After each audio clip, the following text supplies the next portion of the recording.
तो good morning friends, स्वागत है आप सबका। चलिए ध्यान दीजिएगा, आज का जो करंट अफेयर है बहुत ही इम्पोर्टेंट है, वीडियो को ध्यान से देखना है। देखिए, वह आदमी चला गया नया गरम कोट पहनकर विचार की तरह, यह किसकी रचना है? ध्यान दीजिएगा, यहाँ पर दिया गया ऑप्शन देखिए। सही जो आंसर है, correct answer option number B है, विनोद कुमार शुक्ल जी। ध्यान दीजिएगा, विनोद कुमार शुक्ल जी। देखिए चर्चा में क्यों है, देखिए कि छत्तीसगढ़ के हिंदी साहित्यकारों में से एक विनोद कुमार शुक्ल जी 86 वर्ष को साहित्य में उनके योगदान के लिए 2023 का प्रतिष्ठित पेन नाबोको अवार्ड देने की घोषणा की गई है। याद रखना है कि उनके साथ ही यह पुरस्कार जानी मानी नाटककार एरिका डिक्सन डेस्पेंजा को भी दिया जा रहा है।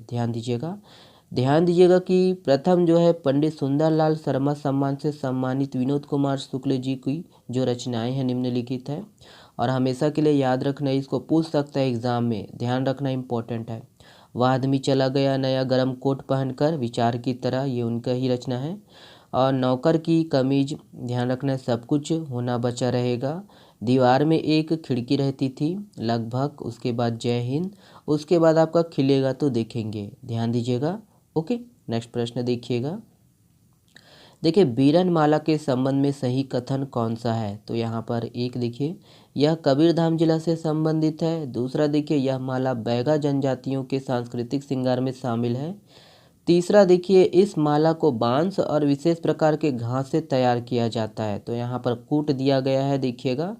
और कुछ इसी प्रकार के प्रश्न पूछे जाते हैं, ध्यान दीजिएगा, बहुत इंपॉर्टेंट है ना। तो देखिए सही आंसर कौन सा है? करेक्ट आंसर है ऑप्शन नंबर डी, 1 2 3, मतलब तीनों सही है। ध्यान दीजिएगा। चलिए देखिएगा इसके संबंध में। देखिए, जो बीरनमाला है कबीरधाम के आदिवासी क्षेत्रों में दोस्तों बांस से बनाया जाता है, और इसे ही दोस्तों बीरनमाला कहा जाता है। बीरनमाला को दोस्तों कवर्धा जिले के वनांचल में बैगा आदिवासियों द्वारा बांस और विशेष प्रकार के घास से तैयार किया जाता है। इसका जो उपयोग है महिलाएं त्योहार और बड़े कार्यक्रमों में दोस्तों सिर में पहनने के लिए करती हैं। ध्यान दीजिएगा। बांस को दोस्तों छिलकर पहले इसके रिंग बनाए जाते हैं, फिर इसके ऊपर मुंजा घास के रेशा को लगाया जाता है जो सोने की तरह चमकता है। बीरनमाला बैगा समुदाय की महिलाएं ब्याह, पर्व, उत्सव है ना, और इसमें दोस्तों इसके अवसर पर ही सिर में दोस्तों पहनती है। ठीक है, तो याद रखना है।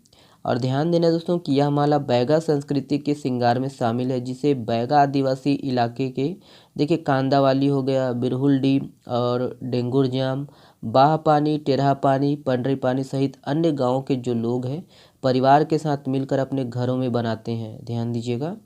और अपनी सांस्कृतिक मान्यता के साथ ही दोस्तों इसे जो है काफ़ी पसंद करते हैं, और अपने निजी संबंधियों के लिए इसे बतौर उपहार लेकर जाते हैं। ध्यान दीजिएगा। यहाँ के आदिवासी क्षेत्र में दोस्तों पहुँचने वाले नेताओं का भी स्वागत इसी माला से करते हैं। और चर्चा में क्यों था दोस्तों? क्योंकि हाल ही में मुख्यमंत्री भूपेश बघेल ने रायपुर पहुंचे मेहमानों को यह माला पहनाई थी। ओके, तो इम्पॉर्टेंट है, पूछ सकता है एग्जाम में आने वाले समय में कला संस्कृति के अंतर्गत। ध्यान दीजिएगा। ये वाला प्रश्न देखिए, समयबद्ध मजदूरी भुगतान में कौन सा जिला जो है प्रथम स्थान पर है? ऑप्शन है यहाँ पर देखिएगा। करेक्ट आंसर है ऑप्शन नंबर सी है कोरबा। ध्यान दीजिएगा दोस्तों, कोरबा। चलिए ध्यान दीजिए। देखिए, महात्मा गांधी राष्ट्रीय ग्रामीण रोजगार गारंटी अधिनियम अंतर्गत कराए गए कार्यों के समयबद्ध मजदूरी भुगतान में इस वर्ष कोरबा जिला अब तक प्रदेश में प्रथम स्थान पर है। और इस जिले में दोस्तों अब तक मजदूरी भुगतान हेतु 99.72% फंड ट्रांसफर ऑर्डर समय सीमा में जारी किए गए हैं। जिले में अब तक वित्तीय वर्ष 2022-23 में 90.99 करोड़ रुपए का जो है मजदूरी भुगतान श्रमिकों के खातों में किया गया है। ओके, नेक्स्ट प्रश्न देखिएगा, ये है, ध्यान दीजिए। देखिए, द्वितीय खेलो इंडिया फेंसिंग तलवारबाजी महिला लीग रैंकिंग प्रतियोगिता में छत्तीसगढ़ की रीबा बेन्नी और देखिए दिव्यांशु नेताम ने कौन सा पदक जीता है ना, हासिल किया है? यहाँ पर देख लीजिएगा, ऑप्शन है। करेक्ट आंसर है ऑप्शन नंबर ए है, कांस्य पदक। ध्यान दीजिएगा, कांस्य पदक। चलिए वही देखिए कि द्वितीय खेलो इंडिया फेंसिंग तलवारबाजी महिला लीग और रैंकिंग प्रतियोगिता में छत्तीसगढ़ की रीबा बेन्नी और दिव्यांशु नेताम ने कांस्य पदक हासिल किया है। और देखिएगा कि यह प्रतियोगिता कटक उड़ीसा में आयोजित किया गया था। ओके, नेक्स्ट प्रश्न देखिएगा, ये है, ध्यान दीजिए। निम्नलिखित में से किस देश की टीम ने आईसीसी महिला T20 विश्व कप खिताब जीत लिया है?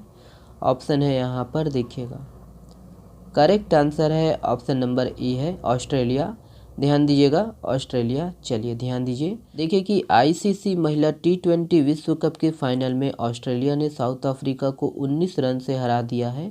इसके साथ ही ऑस्ट्रेलियाई की जो महिला टीम रिकॉर्ड छठी बार विश्व चैंपियन बनी है। ध्यान दीजिए, केप टाउन में खेले गए इस फाइनल मैच में ऑस्ट्रेलिया की कप्तान मैग लैनिंग ने टॉस जीतकर पहले बल्लेबाजी करने का फैसला किया था। ओके, नेक्स्ट प्रश्न देखते हैं, यह है, ध्यान दीजिए।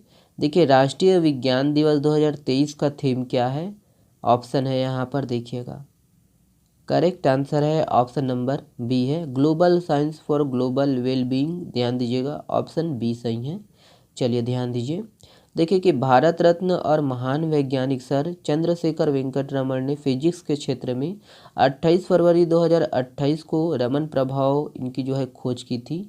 ध्यान रखना है कि इस दिन को महत्व और सम्मान देने के लिए पूरे देश में प्रति वर्ष राष्ट्रीय विज्ञान दिवस मनाया जाता है। ध्यान रखना है, चंद्रशेखर वेंकट रमन जी को इस खोज के लिए देखिए 1930 में नोबेल पुरस्कार से सम्मानित किया गया था। और राष्ट्रीय विज्ञान दिवस 2023 का जो थीम है वैश्विक कल्याण के लिए वैश्विक विज्ञान। ध्यान दीजिएगा, ये है ना, इंग्लिश बाकी आप पढ़ लीजिएगा। ओके, चलिए आज के लिए बस इतना ही है। इस प्रश्न का जवाब आप लोग दीजिएगा कमेंट्स बॉक्स में। किस जिले में लिथियम खनिज के भंडार होने की मौजूदगी मिली है? यहाँ पर ऑप्शन है, ऑप्शन को देखिएगा और इसका जवाब आप लोग कमेंट्स में करिएगा। सपोर्ट करने के लिए शुक्रिया, धन्यवाद। इसका जो PDF है आप हमारे टेलीग्राम चैनल से डाउनलोड कर सकते हो। बहुत बहुत धन्यवाद। अधिक से अधिक शेयर करिएगा अपने दोस्तों तक, है ना। अगर आप वीडियो शेयर नहीं करते तो कोई बात नहीं है, टेलीग्राम का लिंक ही शेयर कर दीजिए ताकि जो वो केवल PDF से ही पढ़ें, है ना, PDF से उनको फ़ायदा मिले। चलिए बहुत बहुत धन्यवाद, शुक्रिया शुक्रिया।